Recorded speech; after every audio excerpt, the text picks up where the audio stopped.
Pero para sabihin natin ngayon, walang Diyos, napaka-impertinenteng paniniwalang sabihin natin walang Diyos. Hindi naman natin magagawa yung ginawa niya. Actually nga, sa isang laboratory sa United States, kinopya nila exactly the constitution of a human cell. Kumuha sila ng right components para makabuo sila ng isang human cell. Eksakto. Inano nila, gumawa sila ng isang cell.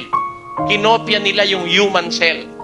After all those efforts, nagawa nila exact, pati measurement, pati nutrients na nandun, nilagay nila. But something is lacking. Hindi nila mapagalaw. Hindi mabuhay. With the right composition and chemical composition, but hindi nila mabuhay. Isang tanong ang sumuot sa isip nila, ba't ayaw kumilos? Eksakto naman doon sa human cell. Ba't hindi mabuhay? Ibig sabihin, isang human cell lang, hindi sila makabuhay. Para ngayon sabihin mo, walang Diyos, hindi mo naman magawa yung nagawa niya. Ang katunayan, ito lang hindi magawa. Kahit man ang ulo mo ay huwag mong ipanumpa, sapagkat hindi ka makagagawa ng isang buhok na maputi o maitim. Kita niyo, huwag mong ipanunumpa kahit ang ulo mo. Kasi yung buhok lang ng ulo mo, hindi ka makakagawa kahit isang buhok na maputi o maitim.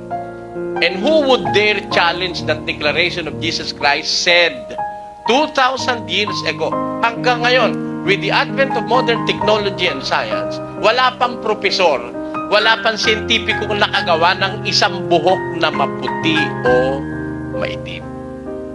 Meron po ba? Is there an available technology now that will prove to us na makakagawa na ang tao ng buhok? Nakakagawa na tao ng ngipin eh. Nakakagawa na rin ng tao ng mata. Yung artificial eye. Actually ngayon, ang mga bulag, meron ng bagong technology na merong connected to their brains, ang impulses ng isang camera.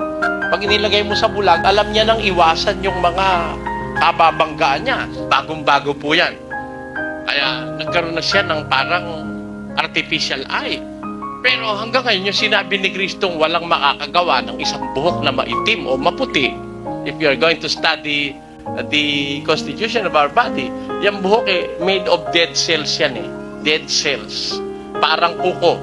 Made of dead cells. Basta't marami tayong kakaiba o kakatuwang paniniwala sa buhay. Maraming belief.